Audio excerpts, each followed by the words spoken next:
Bonjour, dans cette vidéo, je vais vous montrer comment réaligner un dispositif en utilisant des cibles de référence. Je vais tout d'abord importer une CAO correspondant à un de mes objets. Pour simuler une acquisition, je vais lancer un scan avec Polyworks Line Scan Player.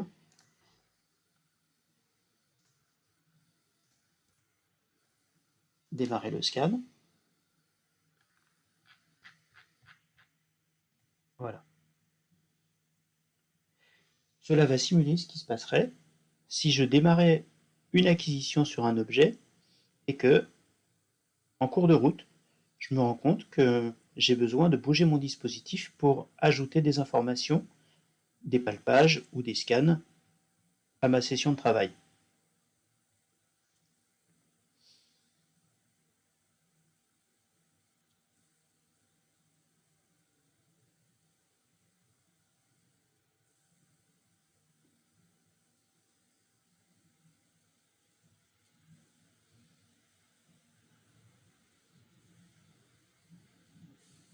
Je finalise le maillage. Voilà. Mon objet se retrouve positionné dans l'espace. Je ne suis pas encore recalé. Je vais donc demander un base-fit de type data objet de référence avec un pré-recalage automatique, ici, de façon à ce que mon maillage se place automatiquement. Désormais, si je me rends compte qu'il faudrait que je bouge mon dispositif pour réaliser un ou plusieurs scans complémentaires ou plusieurs palpages complémentaires, je vais définir mes cibles mesurées de position dispositif. Je peux les palper ou les définir à partir de centres de primitives existantes que j'aurais éventuellement déjà palpées ou acquises. J'ai le choix entre des points, des cercles ou des sphères. Ce sont des primitives qu'on va être en mesure d'assimiler à un point au final. Chose intéressante à noter, il y a une sous-méthode trou plus petit que le palpeur. Si on a un palpeur de 6 et qu'on a des trous de 3 mm par exemple, ça va être assez pratique parce qu'en un seul clic, on pourra aller prendre un point à l'intérieur de ce trou. Dans le cas présent, je vais prendre pour les objets cercle 4 points et pour le plan contraignant 3 points. Je vais en palper au moins 3, c'est le minimum nécessaire.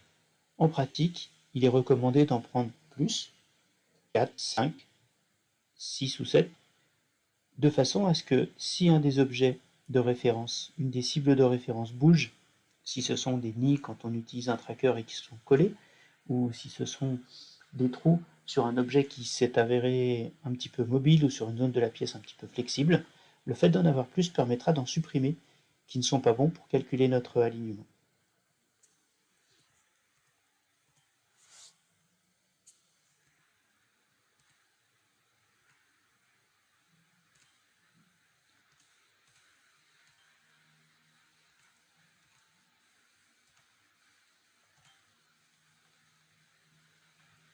Ici, j'en prends 3 dans cette zone.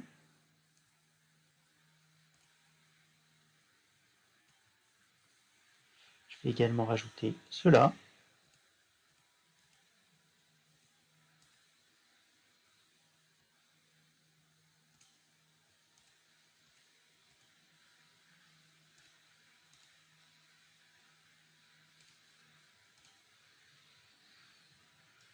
Voilà.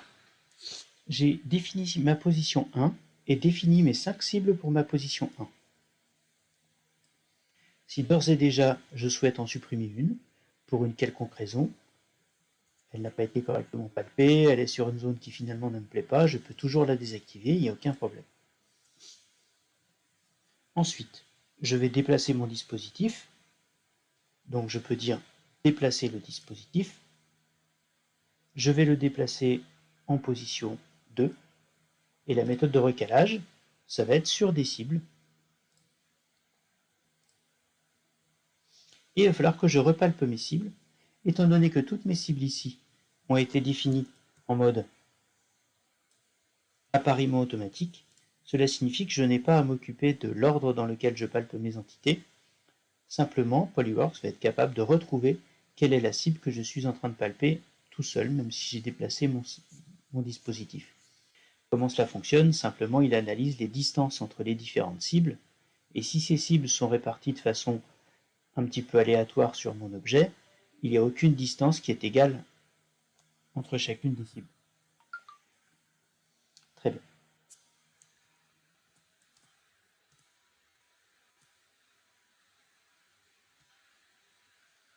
Je prends celle-ci.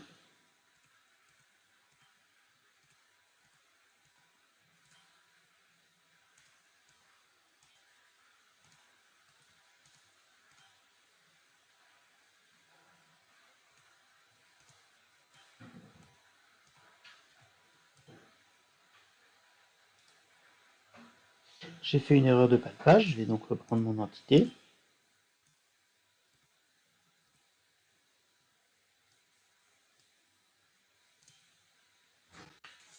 Voilà.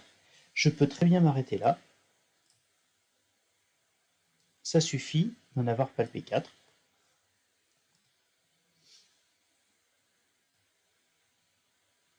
Et désormais, si je veux voir ma position 2, je suis ici dans ma position 2, et je n'ai palpé que les cibles 1, 2, 3 et 5, la cible 4 n'ayant pas été palpée.